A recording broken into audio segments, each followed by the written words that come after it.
তো good morning বন্ধুরা, আজকে সুন্দরবনের ডে 2 ব্লগ। কালকে তো প্রচণ্ড বৃষ্টির জন্য ঘোরাঘুরি হয় না, তো আজকে আমরা মেন জঙ্গলে ঢুকবো আর প্রচণ্ড খাওয়া দাওয়া করবো। তো চলুন যাওয়া যাক আর এনজয় করা যাক।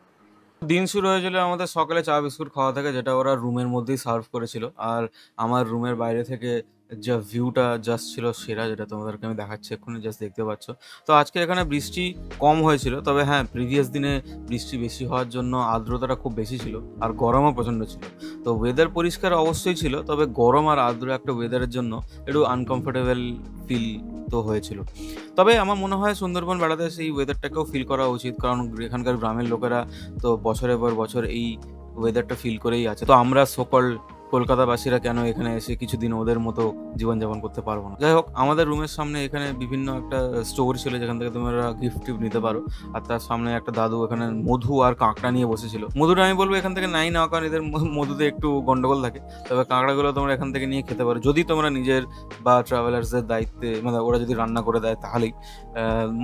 কাঁকড়ার দামগুলো মোটামুটি ঠিকই ছিল, এটা নয় যে আমাদের ট্রাভেলার বলে আমাদের কাছ থেকে বেশি নিচ্ছিল। এদিক ওদিক ঘোরার পর আমরা চলে যাচ্ছিলাম আমাদের বোটের দিকে, যেখানে আমরা আজকের দিনের যাত্রাটা শুরু করব। এইবারে যে ঘুরতে আসার ব্যাপারটা, যে জাস্ট ঘুরবো আর চলে যাবো, এটা আমার কাছে তেমন ছিল না। আমার কাছে এটা ছিল একটা আমার পুরানো দিনের নস্টালজিয়াগুলোকে রিভাইভ করার একটা সময়। তো কারণটা হচ্ছে, আমার দেশবাড়ি এখানে, আমার জন্ম এখানে নয়, তবে দেশবাড়ি আমার এখানে গোসাবার কাছে। মসজিদ বাড়ি, জানি না তোমরা নাম শুনেছো নাকি। তো ছোটবেলায় আমি মা আর মামা দুজনের সাথেই ঘুরতে এসেছিলাম সুন্দরবন অনেক বছর আগে। দুর্ভাগ্যবশত মা মামা দুজনেই কেউ পৃথিবীতে নেই। তো এখানে ঘুরতে এসে আমি ভেবেছিলাম যে আবার সেই পুরোনো দিনগুলোকে যদি আমি কোনোভাবে একটু ফিরে পাই, তাহলে হয়তো মনটাকে শান্ত করতে পারবো। কিন্তু এখানে এসো কত লোকের কত কথা, সেগুলো আমি তোমাদের একটা পরে অন্য কোনো ভিডিওতে বলবো।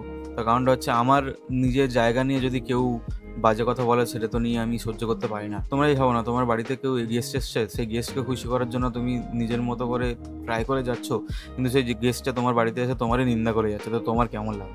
তো ঠিক এরকমই কিছু একটা হয়েছিল, যেটা আমি পরে যদি সময় পাই কোনো দিনের ভিডিওতে বলবো।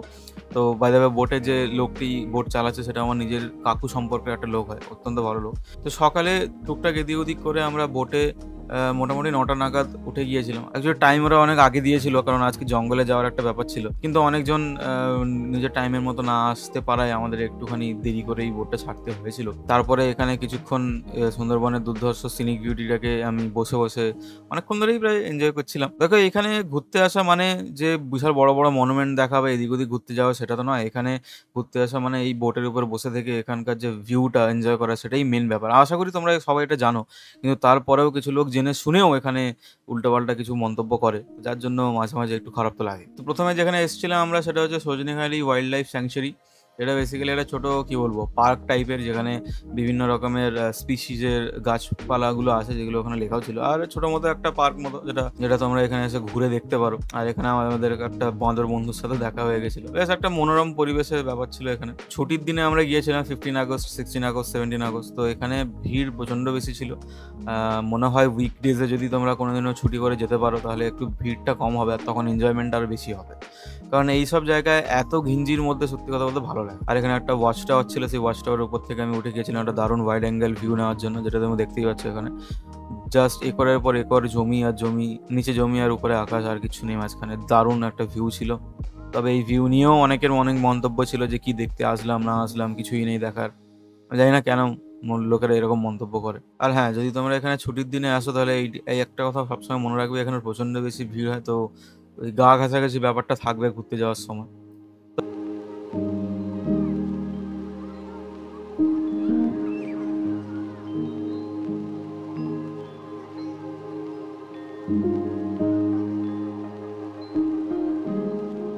তো বোটে এসে আমাদের প্রথমে ব্রেকফাস্টে দিয়ে দিয়েছিল ডাল পুরি আর ঘুগনি, যেটা খেতে ভালো ছিল, মানে যেরকম হয় ঘরোয়া খাবার। দেখো দেখো, বোটে এসে তো তোমরা 5 স্টার হোটেলের মতো চিকেন বিরিয়ানি পাবে না। এখানে ঘরোয়া খাবার, এখানকার জলের উপরে যেরকম ওরা তৈরি করতে পারে সেরকমই করে। তবে খাবারগুলো ভালো ছিল, এরকম একটাও ছিল না যে খাবার বাজে ছিল। কিন্তু তাও বিভিন্ন মানুষের বিভিন্ন মতামত, সেটা তো কিছু বলার নেই।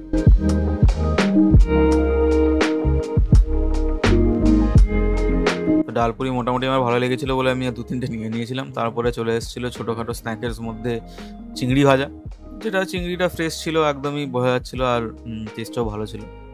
তারপরে দিয়েছিল চা, চিংড়ি ভাজার সাথে চা খেতে ভালো লাগছিল। এরপর আমরা এসেছিলাম একটা জায়গায় যেখানে আমি আসার জন্য খুবই এক্সাইটেড ছিলাম, কারণ এই জায়গাটা আমি ইন্টারনেটে বা গুগলে দেখেছি, রিয়েল লাইফে কোনোদিনও আসেনি। আর এই জায়গাটা খুবই ভালো ছিল। জায়গাটার নাম ছিল দোবাংকি ক্যাম্প বা দোবাকি ক্যাম্প, যেটা যা বলে লোকেরা। তো দোবাংকি ক্যাম্পে এটা বেসিক্যালি ওপেন ফরেস্টের মধ্যে একটা ওয়াকওয়ে মতো করা, যে ওয়াকওয়ের মধ্যে দিয়ে বেশ খানিকক্ষণ হেঁটে যেতে হয়। আর এই ওয়াকওয়েটা আমার মনে হয় এই পুরো ট্যুরের মধ্যে সব থেকে বেস্ট জায়গা ছিল। তবে হ্যাঁ, অ্যাগেন লোকজন অনেক বেশি ছিল বলে একটু ঘিঞ্জি লাগছিল। যদি এটা আরো একটু কম লোকজন থাকতো তাহলে আরো বেশি এনজয়েবল হতো জিনিসটা। কারণ এই জায়গাগুলোকে সত্যি কথা বলতে নির্জনতার মধ্যে দেখতে ভালো লাগে। এত ঘিঞ্জির মধ্যে ভালো লাগে না। দেখতেই পাচ্ছ তোমরা দুপাশে শুধু জঙ্গল আর কিছুই নেই। কিন্তু এই ওয়াকওয়ের মধ্যে দিয়ে হেঁটে যাওয়া জিনিসটা খুব ভালো লাগছে। আর এখানে আমি একটু নিজেকে শ্যুট করছিলাম আর আমার বন্ধুও একটু হাই হ্যালো করছিল আরকি। ভিউ নিয়ে কিছু বলার নেই আমার, জাস্ট তোমরা দেখো একরের পর একর শুধু জঙ্গল আর জঙ্গল। এখানে বাঘ দেবতার একটা ছোট মূর্তিও ছিল যেখানে সবাই মাথা নত করে। আর হ্যাঁ, আগেন এটা দেখানোর একটাই কারণ যে এখানে প্রচন্ড ভিড় হয়, এই জিনিসটা তোমরা মাথায় রেখে এখানে এসো।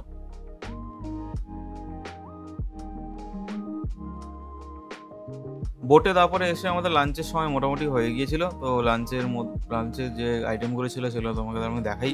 প্রথমে ছিল লেবু, তারপরে সাদা ভাত,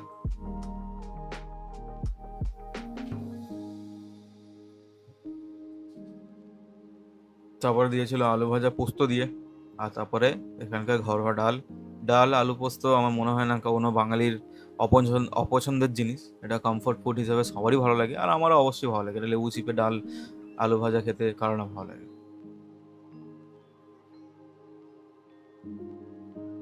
তারপরে চলে এসেছিল আমাদের মাছের মাথা দিয়ে আই গেস লাউ ঘন্ট, আমি ভুলে গেছি, লাউ ঘন্টা বা কচু ঘন্ট কিছু একটা হবে, সম্ভবত এটা লাউ ঘন্ট ছিল। তো ঘন্ট তরকারি তো মোটামুটি ডালের সাথে ভালোই লাগে, এটা এখানেও ভালোই ছিল। যে ইলিশ মাছটা বেসিক্যালি এরা রান্না করছিল তারই মাথা ফাথা নিয়ে এরা বানিয়েছিল। তারপরে এসেছিল আজকে গলদা চিংড়ি, দুটো বড় বড়, মানে বড় বড় বলবো না, মোটামুটি ঠিকঠাক সাইজেরই ছিল, তবে টেস্টও ভালো ছিল, চিংড়ির মালাইকারি।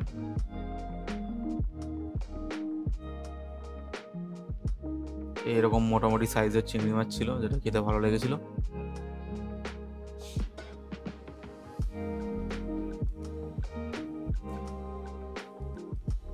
তারপরে এসেছিল আমাদের মেন অ্যাট্রাকশন ইলিশ মাছের পাতুরি। এটা এই কলা পাতা হিসেবে তোমাদের সকালে দেখালাম, সকালের যে কলা পাতাগুলো কাটা হচ্ছে সেগুলো বেসিক্যালি এই পাতুরিকে র্যাপ করার জন্য। এবার আমি এখন র্যাপটা থেকে খুলছি ইলিশ মাছটাকে। ইলিশ মাছের সাইজ মোটামুটি ঠিকঠাকই ছিল, না বেশ বড় না বেশ ছোট, যেরকম সাইজের হওয়া উচিত ঠিকঠাক। পাতুরিটা ছিল বেশ ঝাঁঝালো সর্ষে দিয়ে, মোটামুটি ভালোই ছিল, খারাপ ছিল না। এই আর দেখতে পাচ্ছি ইলিশের সাইজ। তারপর আমরা চলে এসেছিলাম এখানে কিছু ছোট ছোট স্পটে। এটা একটা মন্দির, এটা একটা আশ্রম বা মন্দির টাইপের ছিল।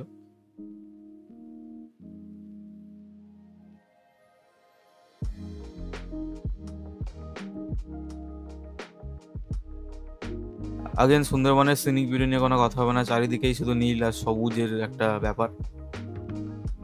তারপর আমরা রুমে চলে এসেছিলাম, রুমে এসে আমাদের ডিনারের জন্য চলে এসেছি। ডিনারে খুব একটা বেশি কিছু ছিল না, এখানে ছিল ফ্রাইড রাইস আর চিলি চিকেন আর আলুর দম।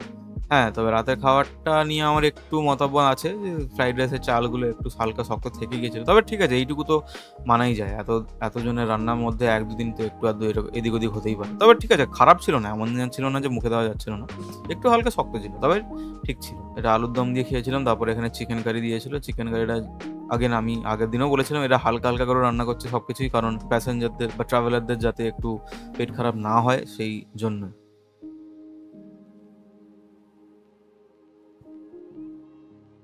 তো প্রচণ্ড ঘোরাঘুরি হলো আজকে, লাস্ট পর্যন্ত আজকে আমাদের সুন্দরবনের সেকেন্ড দিনের যাত্রা শেষ হলো। প্রচণ্ড মজা করেছি, প্রচণ্ড খাওয়া দাওয়া করেছি।